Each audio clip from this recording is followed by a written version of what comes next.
Hello everyone, welcome back to another exciting episode of Stockshaala. तो हमारी journey related to option selling already begin कर चुकी है। इसी को आगे कंटिन्यू करते हैं और समझते हैं क्या है ऑप्शन सेलिंग।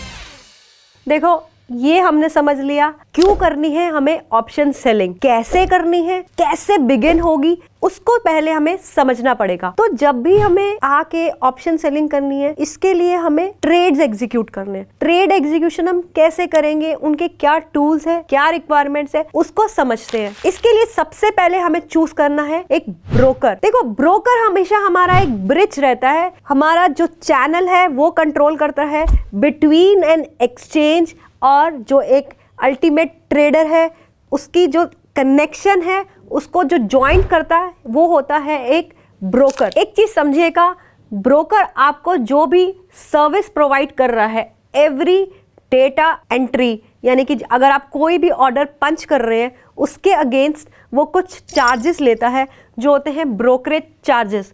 अभी ये आपके ऊपर डिपेंड करता है कि आप कौन सा ब्रोकर चूज कर रहे हैं according to your suitable charges.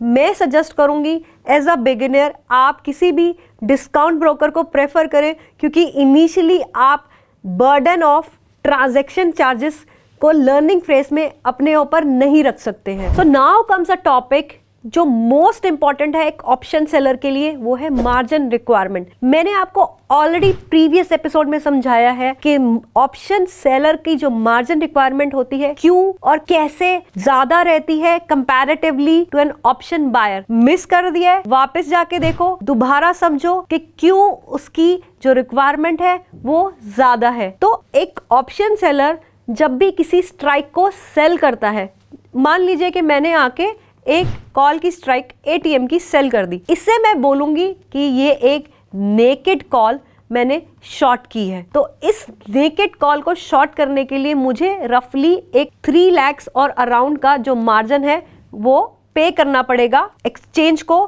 Through my broker. देखो कितना एग्जैक्ट अमाउंट रहता है वो आप ऑलरेडी अवेलेबल टूल्स हैं, मार्जिन कैलकुलेटर, वहां पे जाके आप अपनी जो स्ट्राइक है और एक्सपायरी डेट जो कॉन्ट्रैक्ट की है उसको जब हम फिल करेंगे, जैसे कि आप नीचे देख सकते हैं मैंने एग्जाम्पल में डाला है, आप कैलकुलेट कर सकते हैं। इससे हमें पहले एडवांस में पता चल जाता है मुझे उस स्ट्राइक को सेल करने के लिए कितना मार्जिन चाहिए। अभी नेकेड शॉर्ट करने पे तो मैंने ये डिपॉजिट दे दिया। अभी एक ऐसा टूल आता है जो कि ये मेरी इस मार्जिन रिक्वायरमेंट को सडनली रिड्यूस कर देता है, वो है हेज। तो मैं इसको एक एग्जांपल के साथ समझाती हूँ आपको। मान लीजिए कि मैंने 25,000 की कॉल जो पहले नेकेड शॉर्ट करी थी, 100 रुपीज का उसमें मैंने प्रीमियम रिसीव किया था, मैंने उसको हेज कर लिया 200 पॉइंट्स अवे की कॉल्स के साथ। सो मैंने इस केस में हेज किया 25,200 की कॉल को बाय करके, जिसका प्रीमियम था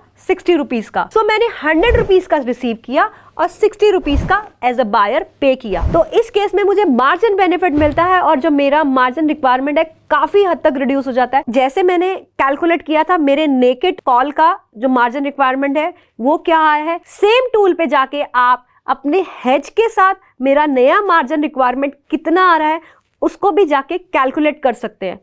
और एक इंपॉर्टेंट बात मैं यहाँ पे कवर करूंगी, सेबी की नई गाइडलाइंस और रूल्स के मुताबिक मेरी जो नॉन एक्सपायरी डेज और जो एक्सपायरी डेट्स है उस पे margin requirement a bit different रहेगी। एज पर न्यू रेगुलेशंस मुझे एक्सपायरी डे पे एक्स्ट्रा मार्जिन पे करना है, कितना ये भी जाके आप कैलकुलेट कर सकते हैं। ये चीज ध्यान में रखिएगा कि मुझे अकॉर्डिंगली ही अपनी पोजीशंस को बनाना है कि मेरा मार्जिन जो टोटल अवेलेबल है, कितनी मेरी मार्जिन रिक्वायरमेंट है, उसको मैं मैच कर सकूं on an non expiry day and also on an expiry day. Margin हमें देना है, बट क्यों देना है, ये क्वेश्चन हम सबके दिमाग में बार बार आता है। एक कॉल जिसको हमने सेल करने में मात्र हमें कई बार ऐसे होता है कि 5,000 रुपीज का प्रीमियम रिसीव हो रहा है और कई बार शायद उससे भी कम, बट एक्सचेंज हमसे उसके लिए शायद 100 टाइम्स जो हमसे डिपॉजिट एडवांस में ले रही है। ये भी मैं आपको समझाती हूँ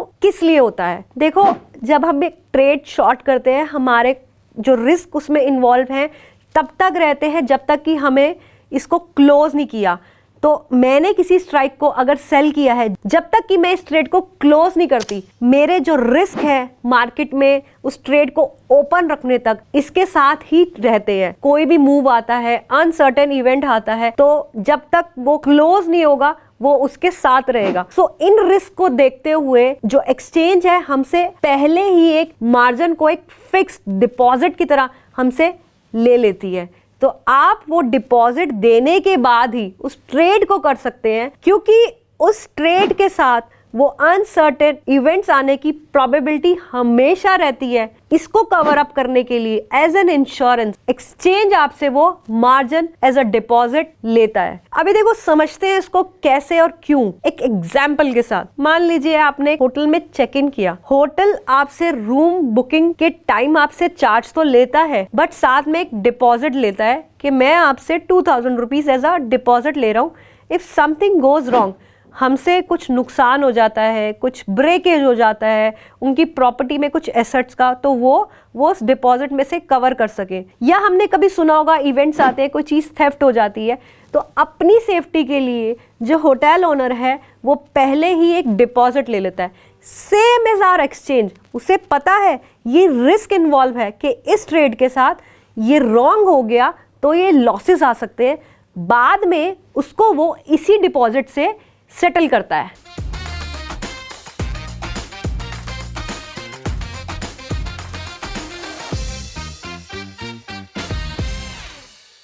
Investments in securities market are subject to market risks. Read all the related documents carefully before investing.